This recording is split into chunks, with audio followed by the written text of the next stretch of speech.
Today's video is a compilation video where I put all my Christmas crafting from this year and some from last in one place. We'll start with Dollar Tree crafts and then move to Thrift Trash to Treasures. Here we go.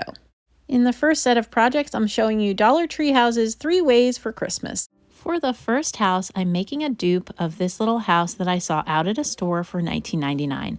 I loved it. I loved the moose and the Christmas trees, but I knew that I could make the look for less.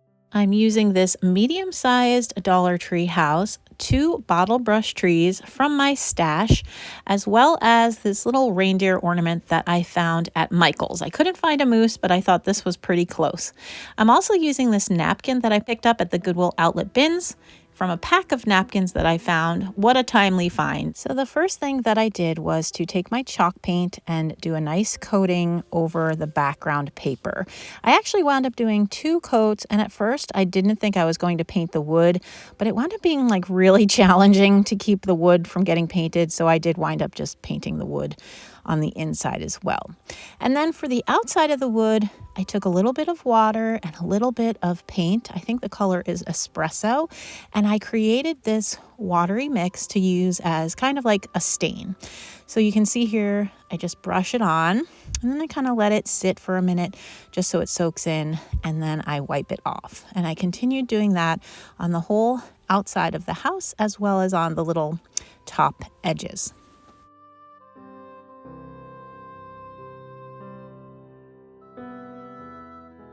Then I set the house aside to dry, and I took my little reindeer and I took the little hanger, it was a twine hanger, off, and then I used that same paint water mix to stain my little reindeer. And I was just trying to go for that natural wood look that was on the inspiration piece. Then once my house was dry, it was time to decoupage a piece of the napkin onto the back to use as the background scene. So I made sure to separate the top layer. You want to take all the other layers off the napkin. And then I just cut a piece to fit into my square. Now, I knew it was going to be challenging because I had to fit it into this box essentially. So I decided not to do a full-on square. I just kind of cut around the trees, and that just made it easier to kind of fit it and not have to be so exact. And then you'll see later on, I actually came back with a little bit of paint and used paint on the edge just to kind of blend the napkin in with the background paint. And then I used my paintbrush to put a nice even layer of Mod Podge, and then I just laid the napkin down on top of it. And you can see I use a little bit of the Mod Podge on my finger to kind of get into the corners and the crevices. And you can carefully pull it up if you don't like where it goes down. You can also use a little bit of water to keep it more movable. So I actually had gone and gotten a cup of water, and I was just kind of dipping my fingers because you want to keep your fingers wet so that the napkin doesn't start to stick to them. But you can see here, I was just kind of adjusting it. And if you work really carefully, you can kind of pull it up and then place it down again. And then I took my paintbrush and more Mod Podge and just put it down on top of the napkin. And then I used my X-Acto knife to kind of trim away the excess. I did wind up ripping my napkin a little bit, but you'll see here, that's okay because I just cut a piece of the napkin that was left and used a little extra Mod Podge and just put it on top of where the tear had happened, and then you couldn't tell at all. So I really wanted to have one tree that was shorter than the other, but I only had trees that were the same height. So you can see here, all I did, I took the base off of the bottle brush tree, and then I just cut part of the tree away. Right there, you see I pull it off. And then I just reattached the base of the tree with my hot glue. So if you don't have a tree that you like the size of, you can just make one yourself. And it worked out just fine. And once the napkin was dry, this is where I came in with a little bit of white paint, and that just helped me to blend the edge of the napkin in with the white paint that was already there. So just kind of like making it a less obvious edge. I wanted my bottle brush trees to have a little extra snow on them, so I just took a little bit of chalk paint and dabbed it onto the tips of the bottle brush tree branches. And then I took my hot glue and just assembled the whole little thing together.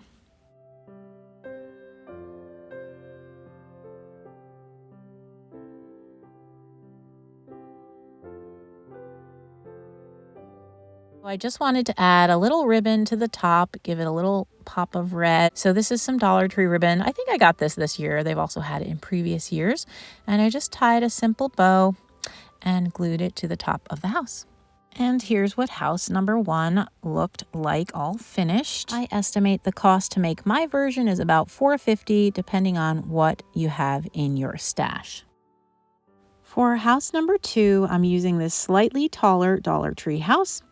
And then these wreaths that I found at the dollar spot at Target and some more of my chalk paint. There's my puppy. She was very curious about what was happening. And for this one, I went ahead and painted the entire house white.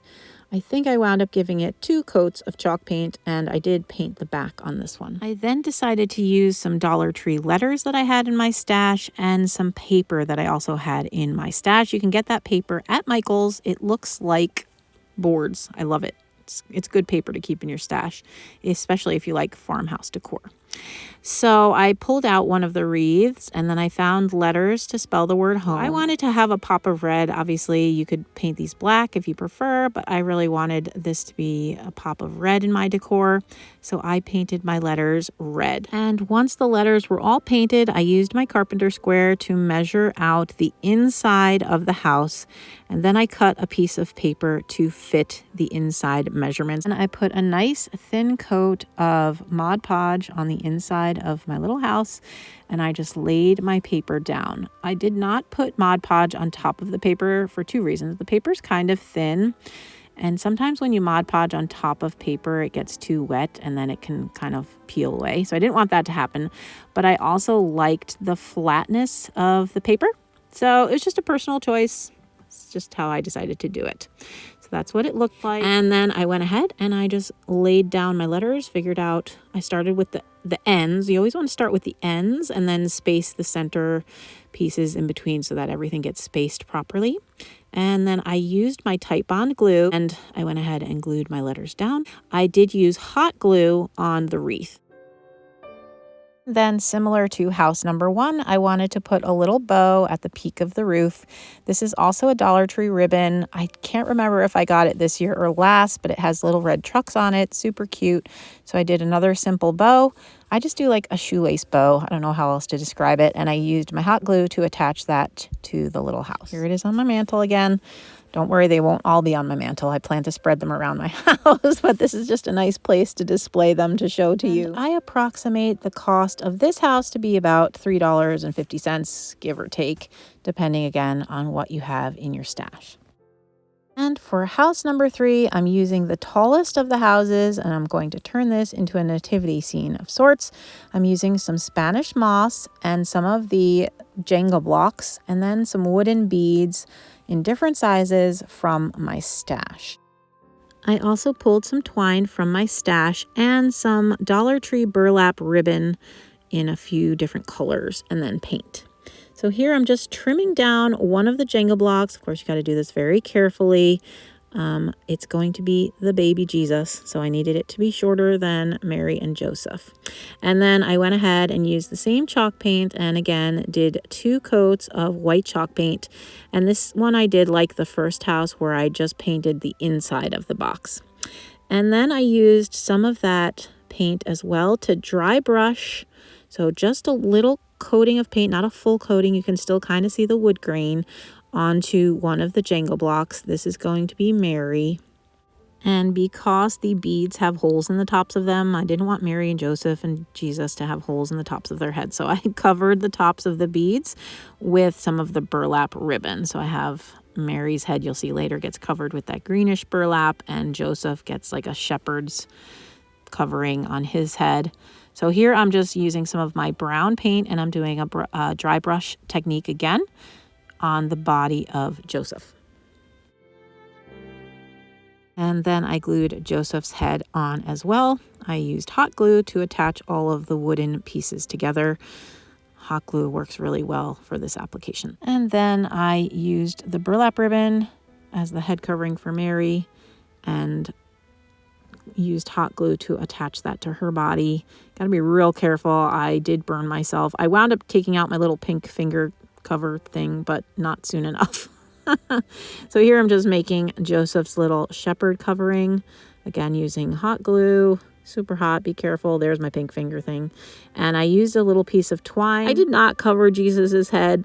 It's a tiny bead and the hole was not as obvious as it was for the larger ones.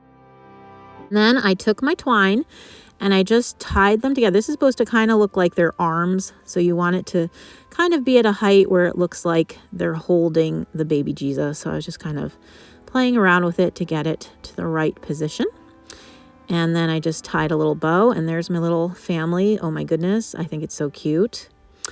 And then I used the same stain water, paint water mix to do the stain technique that I did on house 1.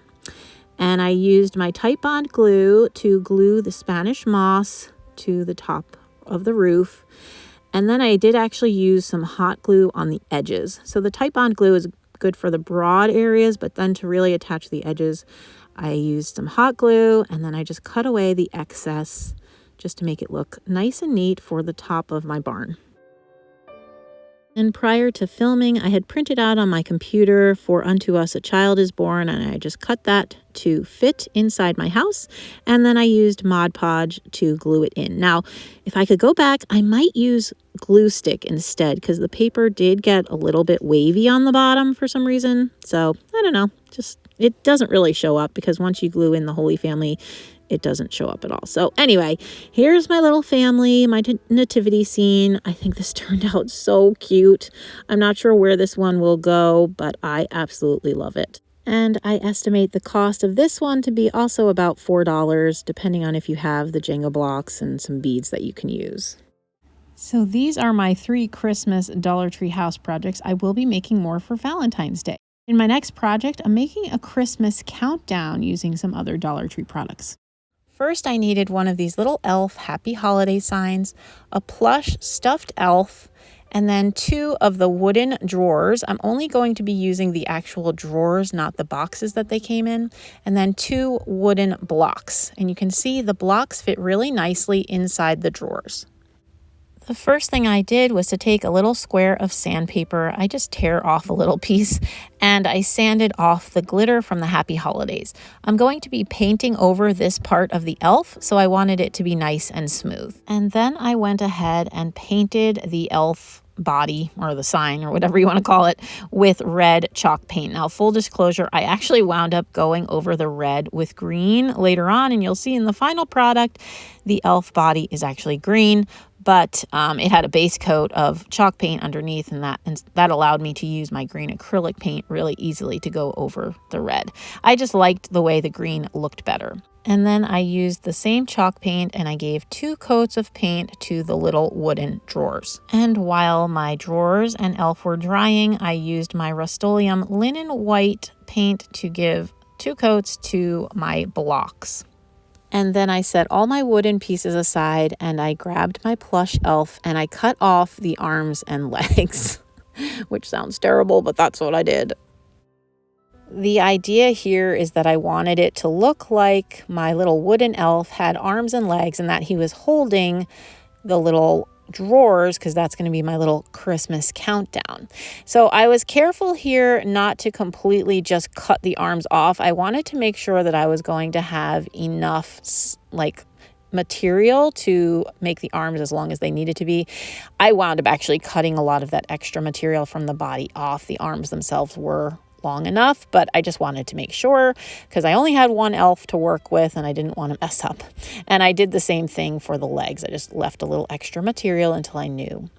Then I used my hot glue and I glued the 2 little drawers together.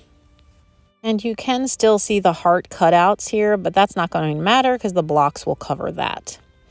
Then I took my little elf guy and I didn't glue him on yet. I was just gluing on the arms and the legs first, but I kind of wanted to make sure that I was positioning the arms correctly so it looked like they were coming from like his shoulder area. And once I had them positioned correctly, I just used my hot glue to glue the arms onto the boxes.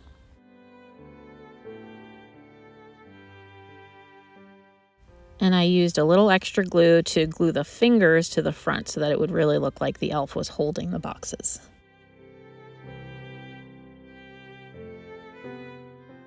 And then I repeated the same process for the other side. And you can see here, I did wind up trimming off most of that extra fabric. I wanted this to be pretty flat because I wanted the body of the elf to sit pretty flush up against these boxes. So I made sure to just glue everything down really well. And here's what it looked like once the arms were attached to the box. Then I went ahead and I got my elf legs, and I kind of did the same thing.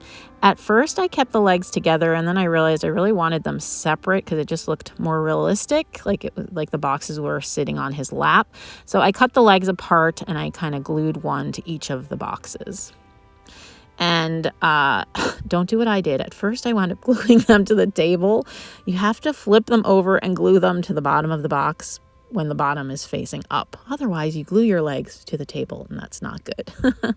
So then here's what the whole thing looked like before the elf body was attached. Then I took some super fine sandpaper. This is 800 grit, and I just sanded off my blocks. This is a really great trick in between coats or at the end of your coats of paint to make them really smooth. You can use 800 grit and it gives you a really smooth finish. And I wanted it to be smooth because I was going to be painting on numbers onto these blocks. Then I pulled out some of my Dollar Tree number stencils.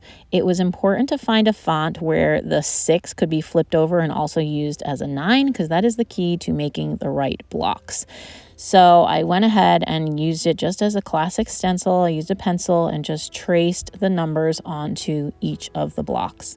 And for a Christmas countdown, so this is just for a Christmas countdown, I needed block A to be 0, 1, 2, 3, 4, 5, and block B to be 1, 2, 3, 6, 7, 8, and then the 6 gets used as the 9.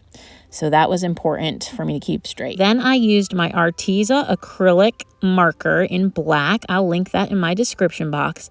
And I traced all of the numbers. Now, I will tell you this. I had intended to use those Dollar Tree number stickers, and I could not find my stash of them. I don't know where they are. So if I had found those, I would definitely have used those instead because this process took a long time. So it probably took me 30 to 45 minutes just to trace all the numbers because I wanted them to look nice, to color them in with the black marker. But if you decide to make this project and you have those Dollar Tree stickers, use those instead, and then you can Mod Podge over them and it will save you a bunch of time. And so here's my A block and my B block, the 0, 1, 2, 3, 4, 5, see here, and then the 0, 1, 2, and 6. There's the 6, and you can flip it to be a 9, and then the 7 and the 8. There it is. And then I attached my little elf. You can see here it's green now. And I attached it using hot glue to the back of the blocks. The only other thing I would recommend doing is using wax on the blocks and on the red boxes. I didn't have any more wax to go over my chalk paint. So I need to get some, and I will actually do that as a final step. There's the back of my elf because I always try to make the backs of my projects look nice as well. But I am super pleased with this. The total cost for me was $6 plus my paints. And for my second project, I'm using 3 of these wooden arrows that I bought from the Dollar Tree as well. And then also this, I got this last year, but they do have new ones. If you don't have one with the black and white, you could always use scrapbooking paper to do the buffalo plaid. Or you could just obviously do a different pattern or just paint it. But I was happy to have this. So I removed the twine from the arrows and I used my little putty to fill in the holes. So then I took my little thankful thing and I used my chalk paint, which I use on everything, and I gave it 2 coats of chalk paint. Again, it should also have a coat of wax on top, but I have run out and I'm actually going to Michael's today and I will get more. Then I also used a little bit of my sandpaper to sand off where I had put the putty to fill in those holes. Off camera, I also painted 3 of these blocks from the tumbling tower game at Dollar Tree. I'm going to use those as braces. And once the putty was dry and sanded off, I took my chalk paint and I gave each of my little houses, a coat, 2 coats. It was 2 coats of white chalk paint. Once the white chalk paint was dry, I got my painter's tape and I taped off the roof of each of my little houses. And I made sure to press down the painter's tape really well so I would get a good seal. But then a little trick, I always put a coat of whatever the base coat is. So in this case, it's white. So I painted over the seam of the painter's tape, and that just gives a much nicer line when you pull it up later. And then I painted the roofs of each of my houses black. And then once everything was dry, I pulled off my painter's tape, and you can see that nice clean line, so there's no bleed under. And I was really pleased with how that turned out. And I had taped both sides so that they would both be nice and clean.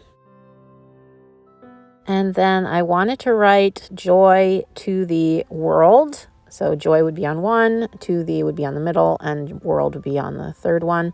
I printed it out in 3 different sizes. They all look the same, but they actually were 3 different sizes, and I picked the one that I liked the best. Then I used the technique where I color on the back of the paper with a pencil, and it basically turns it into carbon paper. And then I used a nice pointy mechanical pencil to trace the words onto each of the houses.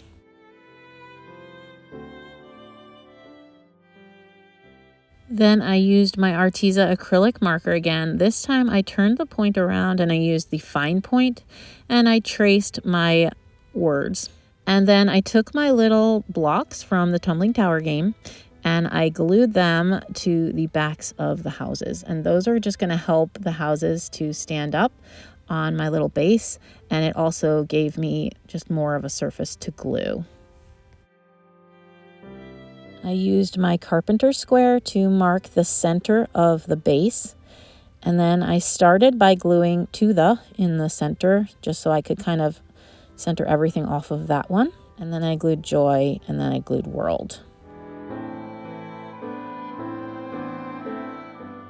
And here's what it looked like once the pieces were glued down. And then I wanted to add a little bit of greenery, so I got these garland ties. If you ever see these at the Dollar Tree, pick them up. They are super useful.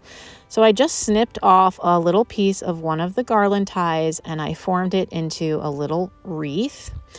And I wanted to hang that on the roof of the center house. And then I cut pieces off of another garland tie and just tucked those behind the center house. Then I got some of my grandma's greenery. It's vintage greenery. This is not everyone's thing, but I love vintage Christmas, so I decided to add this to my project. If you don't like this, you could definitely find regular berries at the Dollar Tree. And so I tucked my vintage greenery in on my garland ties, and then I used another piece of vintage greenery to accent my little wreath that I had made, and I glued the wreath to the center of the roof of the middle house. And here's the finished product. I love this piece. I can't wait to work it into my Christmas home decor. The total cost to me was about $4 and change because I only used 2 of the garland ties and I had the greenery in my stash. Here's the back so you can see in case anyone sees the back. It looks nice. And I absolutely love it. In the next set of projects, I'm using these Arteza chalkboards as well as Dollar Tree products. For this first Christmas DIY, I started with 2 of the Arteza chalkboards. I'm also going to incorporate these little trees from the Dollar Tree as well as this ornament from the Dollar Tree. The ornament is from last year. I don't know if they have it again this year, but for sure I've seen something very similar at Michael's. And these little trees I did get at the Dollar Tree this year. So first I kind of laid it out to see what I wanted to do with everything. And then I set that board aside.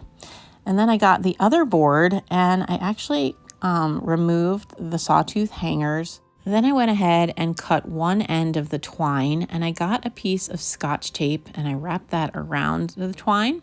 That was so that I could feed the end of the twine more easily through the beads. Then I fed these beads from my stash. I got these from Amazon. I did go ahead and also pull some red beads from my stash. Of course, if I didn't have red ones, I could have painted them, but didn't need to. Saved me a step, which I love. I thought it was funny that last red bead just wouldn't come out of the jar. And so then I just did a pattern with the red, and I actually had pulled some green as well, just to make it a little more Christmassy. Now, at this point, I should have removed the Scotch tape, and I didn't. And that was a problem because when I hung the twine up later on, the twine slipped out from the Scotch tape because only the Scotch tape was glued. So if you ever do something like this, take the Scotch tape back off the twine before you glue the handle, the twine, to the back of the thing. So I did go back and re-glue it later on. A while back, Arteza sent me these chalk markers, so I grabbed the white chalk marker and I just wrote Northgarden Christmas Tree Farm. And then I drew a little arrow, because you know, they always have arrows. And then I made the end of my arrow look like a Christmas tree, which, I don't know, seemed cute at the time. I'm not sure I love it, but it was cute at the time.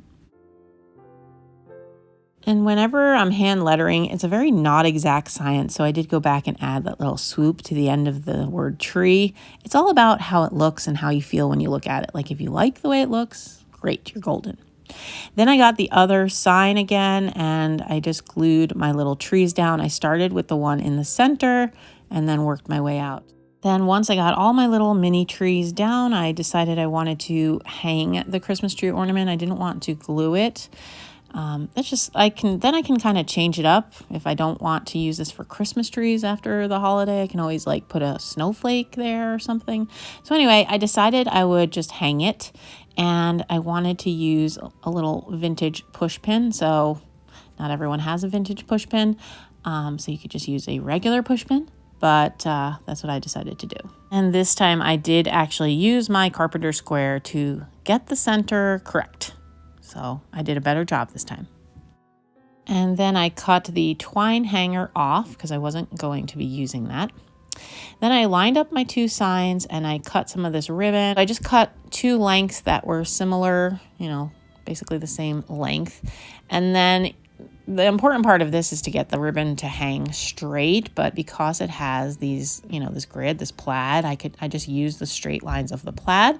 And so I just used my hot glue gun and my little scissors so I wouldn't burn my fingers, and just pushed the ribbon down. I attached it to the backs of both of the signs. And then I decided I wanted to add one additional detail. I wrote the word open and established 1997. That is the year we got married. I just thought that was a cute little detail. And again, because it's chalk, I could always wipe it off if I changed my mind. But I was really pleased with how this turned out. Here is the finished project. I love it. I do apologize. The lighting was terrible. Nothing I could do about it. The beads look a little yellow. They're not. They're just that natural wood. But I love this. I think this is going to be a super cute addition to my Christmas decor. The second project is also a Christmas decoration. This one is super easy, and I do apologize. I lost some of my footage. Some of my footage got corrupted. I don't know why. But it's a pretty self-explanatory project. I cut the twine off of this one, and I pulled out these wood slices. These Arteza also sent to me last year, or maybe it was in like February. I don't really remember. But I had several left. This is like their small wood slices. I can link those as well. There's a ton of them, and they're not all the same size. So I needed to find some, like I think it was like 6 that were kind of the same size. So once I found those, I laid them out. Basically, I'm making a little wood slice Christmas tree. This is something I saw on Pinterest actually last year, and I thought it was a really cute idea. And now I had things to make it. So I just laid them out, and the idea here was that I just wanted them to kind of look centered and be touching. So that's what I was figuring out. Like, you kind of have to work with the wood slices because they're from trees and they're not all the same size. So I just, worked with it until I found ones that made a tree, and when I liked the way that it looked. Then I lost all the footage for how I made this tree, but basically I just used my hot glue and glued the wood slices on, as well as the bow, and then I used my white chalk marker and wrote Merry and Bright and made a little tree trunk. The next several projects are thrift trash to treasures, where I use objects that I have found or that I have at home to make decor for my home. At the Goodwill outlet bins, I found this Santa sleigh, and I quickly spotted this broken Santa near it. He's missing an arm and a leg. There were also reindeer, but they were smashed to bits, but I knew I could do something with the Santa and the sleigh. So I'm also using some burlap, these bottle brush trees. I actually wound up using just the one lighter green one. And then some little miniatures that look like toys. I found a little rocking animal, a toy soldier, and some teddy bears that were sent to me by a subscriber friend. The first thing I did, which I don't have footage of, was to glue the burlap on the opposite side so I can make a sack out of it by turning it inside out. So that's drying there in front of me, and I'm just trying to figure out how I want everything to be in the sleigh. So I decided I wanted Santa to hold the tree and that the sack of toys would hide his arm and his broken leg. I wanted to place him in a spot where I knew he could stand. I'm just kind of turning it around to see which way I want everything to go. The next thing I did was to turn my burlap sack inside out so that none of the ugly parts would show. I glued up the top of my burlap sack to make it look nice and neat. And then the next thing I did was to grab my E6000 and I put some of this on Santa's foot as well as hot glue.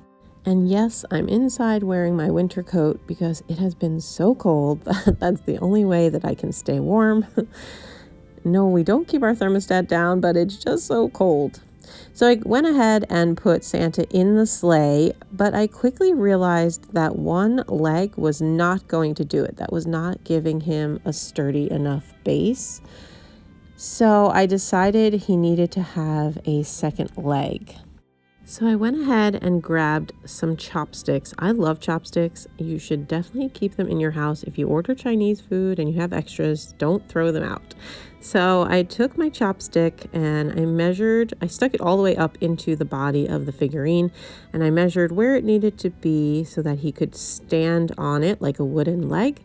And then I took my hot glue and I glued the chopstick up into Santa, and that gave him a second leg to stand on, which would make the project much sturdier in the end. Once Santa had his second leg, I took my E6000 again and my hot glue, and I did the same process to attach that foot, because that's still the main base, onto the sleigh, but then I also glued the wooden leg into the sleigh as well. Once Santa was all glued into the sleigh, I started to add my accessories. So I got my burlap sack, and I knew I wanted it to look from the front like his other arm was around the burlap sack, and that from the back that his arm was kind of tucked in front of him, so that from either side that you would look at this project, you wouldn't know that he was broken. So I started to just attach everything. I glued the little bottle brush tree to his hand so that it looks like he's holding up the Christmas tree. And I added a little extra E6000 to the wooden leg to just make sure that that was going to be a sturdy base. Then I went ahead and glued in the burlap sack, making sure to cover all of the broken places, which was the whole point of the burlap sack in the first place. In hindsight, I probably should have stuffed his burlap sack with more burlap or some paper or something just to give it a little more shape, but in my project it turned out fine. But I would recommend, if you do something like this, to stuff that burlap sack. It just makes it a little more sturdy. The last thing to do was to fill the burlap sack with all of the toys that Santa would hand out. So I put in the little teddy bear and the toy soldier and the rocking animal. I say rocking animal, I don't know exactly what it's supposed to be. Is it a donkey? Is it a sheep? I don't really know. But I just used my hot glue to kind of glue those in place. And with a project like this, you just want to make sure it also looks good from behind. So I put a little teddy bear in the back of the sack so that if you're looking at the little sculpture from behind, it also looks good. And the last thing I did here, I was noticing that Santa's leg, his broken leg, was still showing. So I just took a piece of burlap and I just kind of stuck it in with some hot glue just to cover that little bit, and it just looks like the toy sack is kind of wrapping around his leg.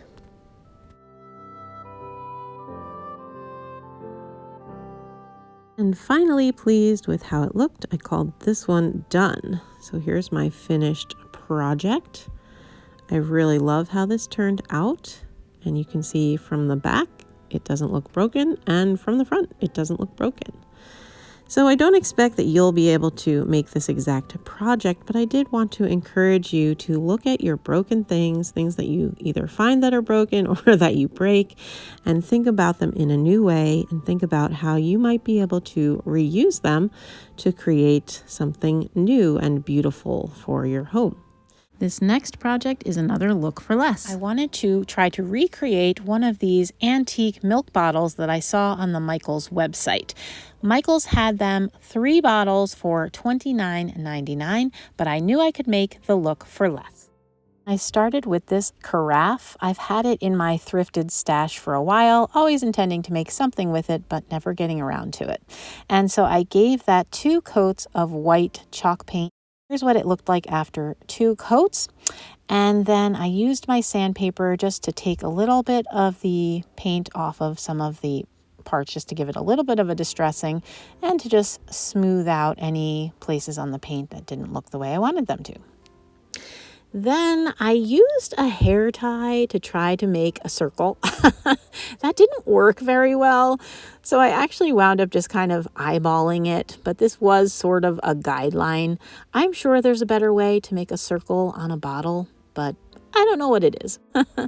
Then I used my Arteza paint pens, and I wrote the word joy on my bottle, and obviously you could write any word that you want, but I liked the word joy. I've been trying to infuse joy into our home during these very challenging times. And then I outlined what would be the wreath with my paint pen as well. And then I freehanded some leaves onto the wreath. I was just trying to get a look similar to that on the inspiration piece. And then I took this pick, and I knew it was too big to use the whole thing on the bottle, so I just cut some pieces off of it to make it into a smaller pick. And I used my wire cutters to do that. And then I took a piece of twine and I tied it around the neck of the carafe. I just kind of tied a knot. And then I took my pick and I tied the twine around that as well. And then I did come back a little later with the hot glue just to make sure that everything was going to stay in place. I made a little bow out of twine and I attached that with hot glue. And here's what it looked like. And the only thing left to do was to add the little red berries to the wreath. I used the end of a paintbrush and some red paint and just dotted it on that way. And here's the finished product. I really love it. I think it looks very similar to the inspiration piece at a lot lower cost, and I'm super happy to have it for my Christmas farmhouse decor. I wanted to use this little frame with chicken wire that I found, I think, at a yard sale, although it could have been the Goodwill bins. I meant to make this last year and just never did. So I finally wound up painting it white because, you know, the burgundy doesn't really go with what I do in my house. And then I wanted to make kind of like a corner spray for it. So I started with these Dollar Tree greenery ties, and I took about 3 of them and made them into a 90-degree angle. And then I just took little pieces of greenery that I had left over from the first project or from other projects, and I just kind of like wired them in using the little Dollar Tree evergreen ties. And then I had this one here. I always go to Joann's Fabrics like right around this time of year, unfortunately. And then maybe sometimes after Christmas, and I pick up like random Christmas greenery to put in my stash, because sometimes you can like put it all together and, you know, have nice looking Christmas greenery for really cheap. And then these berries, I think I also got at Joann's Fabrics last year on like a super duper sale. And so I just used a sprig of those. And again, never feel forced to use like the picks that they put together. You can always like take pieces off. That's what I do. And then I sanded down the frame just to, you know, give it a little bit of a distressed look, because that's what I like in my house. So I just used some of my sandpaper to let some of the burgundy paint show through. And it doesn't really look burgundy, it just looks darker. And then I took my hot glue and I glued my little right angle pick that I had created to the corner, and just like pressed it down and held it there for a little bit to make sure that it stuck really well. And then I took this little Dollar Tree cardinal and I added that to the greenery. And then I really wanted to hang this on my new china cabinets in my dining room. So I wanted to add a ribbon. You wouldn't have to do that. You could also do like a sawtooth hanger, but I knew I wasn't hanging it on the wall on a nail. So I wanted to use a ribbon so that I could hook it over a knob. So I just had this piece of ribbon in my stash. I think this is also from Joann's Fabrics, but I think I got it last year. And I just, cut even lengths. And then I took this little metal piece that I got from the Dollar Tree as well. It came in a pack of 3 with, I think one says believe, one says joy, and then one says peace. And I just put a big dollop of hot glue in the middle on that letter A. And so that's the first touch point that I got it to stick at. And then I kind of added some hot glue where it wouldn't be super obvious. And then you'll see I actually turned it over and put more glue on the back, and you'll see that in a minute, because I really didn't want to have to wire this on. I didn't want wire to show, and the hot glue holds pretty well. I mean, obviously I'm not using it outside, so I think you need more if you're going to use it outside, but hanging in my dining room, it should be just fine. And here's what it looks like hanging over the knob of my cabinet in my dining room. For the next Trash to Treasure project, I'm starting with this can that it looks like someone else DIY'd. So it's already been made to look like a rusty can. They did a very nice job on it. All I had to do was take off this brown paper label. I just worked at getting the paper off, and I did wind up using a little sandpaper to get it off. I never did get it fully off, and I probably could use crud cutter or something, but I didn't want to risk messing up the finish of the can, and I knew it was going to be facing the back anyway, so I wasn't too worried about it. Then I came in with this ribbon. I think this is from Walmart, but I could be wrong about that. And I just wrapped a piece of this pretty ribbon. It almost looks like a natural burlap kind of, but then it has this, I don't even know what to call it, but this red trim around the edges. I just think it's so cute and vintagey looking. And then I put a piece of Dollar Tree foam in the center. And then I just started clipping off pieces of these picks that I bought this year. You probably saw them in one of my Dollar Tree hauls.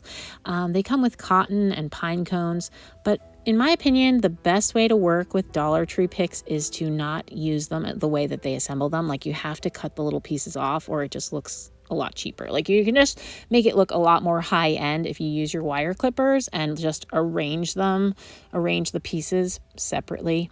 I'm also here inserting some of these little foam picks that I got at Hobby Lobby, and you can see I bought a big branch of them, and then I just cut it up and put the pieces in separately, and that just gives a much nicer, more of an arranged look. Sorry if you hear my dogs barking in the background. And I just started with the tallest pieces in the center, and then I tried to make them shorter as I went around the edges. And that's just kind of how I was doing it, because this is a round floral arrangement, so it's a good way to approach it. And once I had arranged all the pieces of the Dollar Tree picks, then I came in with another pack of these branches that I told you about, and I just folded them in half and kind of stuck them into the arrangement, and this just kind of beefed up the greenery, kind of gave it a more full look, because Dollar Tree picks can be a little bit skimpy sometimes. So this is just a nice way to fill in the arrangement inexpensively.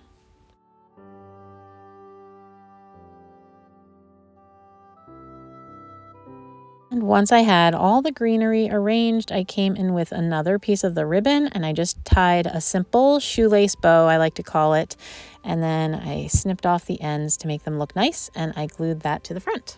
And then I decided I wanted to add one final touch. I really wanted to add this little word joy. This was in the same pack with the word peace that I used on the first project. And instead of just sticking it on, a dowel or something, I decided to put it on this little piece of greenery that I have that has jingle bells on it. So I just put a dab of hot glue and attached it to the pick. And then I inserted the pick into the styrofoam. And here's what this project looks like. I love how it turned out. I think it looks like something you could spend a lot of money on from a florist. And I added some little fairy lights from the Dollar Tree. They're whimsical, and I just like the way that they look. Next Trash to Treasure project is a sign I wound up using on my mantle. I'm using a frame that I found at the Goodwill outlet bins, the backing to a frame from the Dollar Tree, some Dollar Tree rope, and some paint. I'm trying to remake this sign that I found online. The first thing I did was to take a lighter and I burned the little fibers off of the rope. Now this looks dangerous. You have to be careful not to burn yourself, but it really does a good job of cleaning the rope up and making it nice and smooth. I did find that a stick lighter made my fingers less hot than that little cigarette lighter. So I took care of all of, or as many of the fibers as I could until it looked kind of smooth. And then I sort of practiced writing the word joy just to get an idea of about how much rope I would need, because I didn't want to paint all of the rope because that would be a lot of extra work. So I found the length that I needed and cut it off. And then I painted it with a paintbrush using just some acrylic paint. And I tried to paint in the direction of the rope twist, if that makes sense. I only needed one coat, and then I came back and touched up for a second coat. While my rope was drying, I took this backing to a Dollar Tree frame that I had saved, and I gave it 2 coats of white paint. My plan was to make this look like old fence boards, so I was painting in the direction that I wanted the fence boards to go. Once the backing was dry, I came in with a Sharpie marker and my carpenter square and drew the lines on. Then I took some brown paint, some black paint, and some gray paint and just made a little dot on my little paint lid. And then I took a chunky and old dry brush and I kind of just dipped in the paint without blending the paint too much. So I just wanted to get a bit of paint on the brush, and then I lightly brushed it on. And then I was working in one little section at a time. So once it was brushed on, I would take my rag, and the rag was slightly dampened, and I would just kind of wipe and blend the paint off. And that's what gives the effect of it being an old weathered board. The great part about this technique is there's really no right or wrong way to do it. You just kind of do it until you like the way that it looks.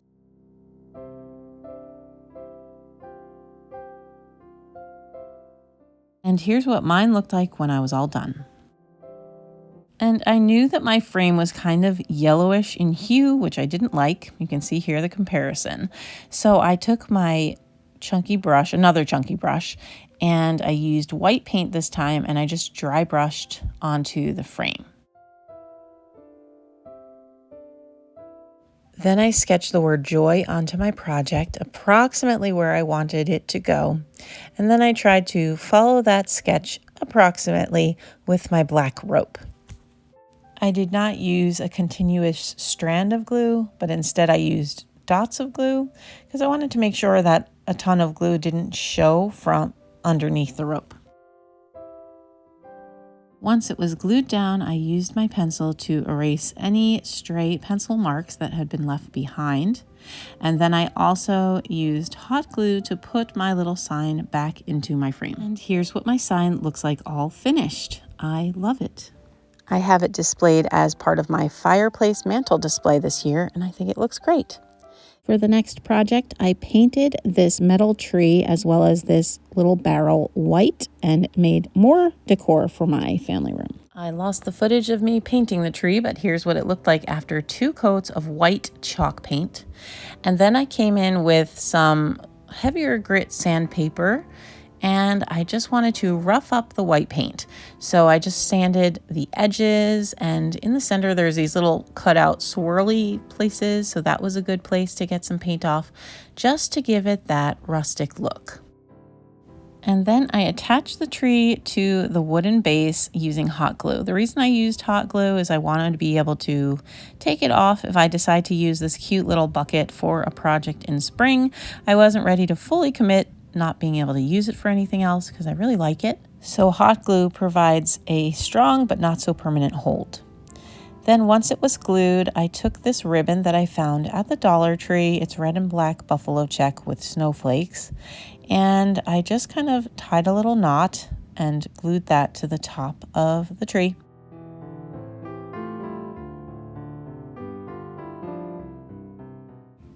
And then I just worked with the ribbon and glued it in different spots on the tree to kind of make it look like the ribbon was cascading down each of the sides.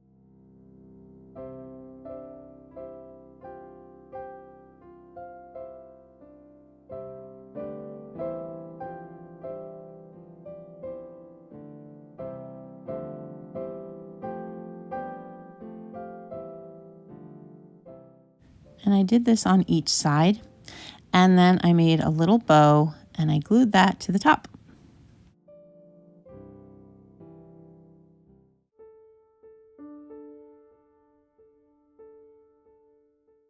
And here's what my finished tree looks like. I love it. I have it in use in my family room on a little side table, and I think it looks great.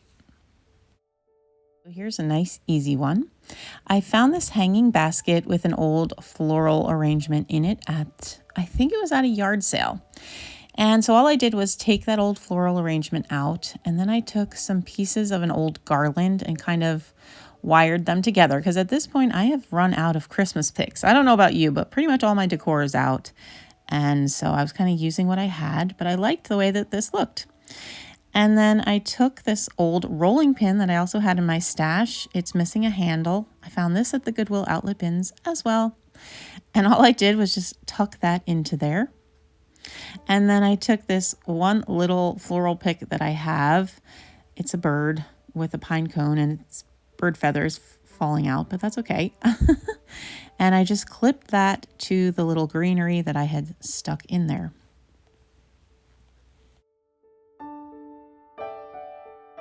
And that was all that I did. I think this makes a great farmhouse Christmas arrangement. And I hung it here on the side of my island. I have this new decorative rod and I love it. I absolutely love how this looks in my kitchen. There's my puppy wondering what I'm doing. But I think it's a great element of my farmhouse style kitchen. For my last thrift to treasure project, I'm using this tree that I found at the Goodwill outlet bins, as well as a bunch of old cookie cutters. I also have ribbon from Dollar General that I cut into strips, and this red canister, as well as an old belt from my husband. This was a brown belt, but I painted it with black acrylic paint to make it look more like a Santa belt. Then all I did was take my red canister and I just kind of measured how long I needed the belt to be. So I didn't want to cut it in the front because I wanted the buckle to be intact. So I was measuring off the back of the belt. Now here's the funny story. I was trying different scissors to see what I could get to cut the leather. Because my husband was saying, you could use my knife. And I was like, I really would rather not do that. So I tried 3 different scissors. The one that won was my white and red kitchen shear from the Dollar Tree. So if you need something sharp, that was a good one to use. Once I had it cut to the right length, all that I did was to use a little bit of hot glue to attach the belt to the red canister. Now, again, you could definitely use E6000, but this is just going into my own personal Christmas decor. I also wanted the opportunity to potentially use this canister for something else, maybe at the 4th of July. So I didn't want to alter it permanently, and hot glue will allow me to take the belt off if I decide I need this canister for something else. And here's what the canister looked like once it was finished. Then I took my tree and I removed the bow and the burlap from the base of the tree. Because you'll see here, the base of this tree does not fit in the canister. The diameter is too wide. So I knew I needed to take the base of the tree off. And the way this works, these just screw on to the base of these trees. So you really just have to unscrew it. I've done this with enough of these faux trees. I've done it with ones from Target and ones that I've found at the Goodwill outlet. So you just screw off the base. And then I just stuck the tree into the canister. If it wasn't secure, I was going to use styrofoam, but it actually was pretty secure, so I didn't need to do that. And again, I wasn't looking for permanent because I'm not selling this, and I wanted to be able to undo it. So this was a good solution for me. And then I just shaped the tree. And then I grabbed my little cookie cutters, and you can see here I had already put some ribbon onto some of them. So all I did was feed the ribbon through the little handle to the cookie cutter. And then I pulled it even and tied a little knot at the end. And this way I can, take these ribbons off. I haven't altered the cookie cutter at all. I can sell them if I want to, or donate them at some point if I decide not to use this tree again. So that's why I wanted to avoid using any glue in this process if I could help it. And here's my little cutie cookie cutter tree. I love this thing so much. I chose not to put lights on mine because of where I'm displaying it in my house, but that's definitely something that you could do if you decided to do this yourself. I love the way this looks. I think it's perfect for the kitchen. It's going on top of my kitchen cabinets. And that closes out my 2020 Christmas crafting. I hope you were able to get some enjoyment from this. Maybe it's easier to see them all in one place and to get some good ideas. Merry Christmas 2020. I've already started posting some winter crafting ideas, so check those out on this channel. Thanks so much for watching and have a great holiday.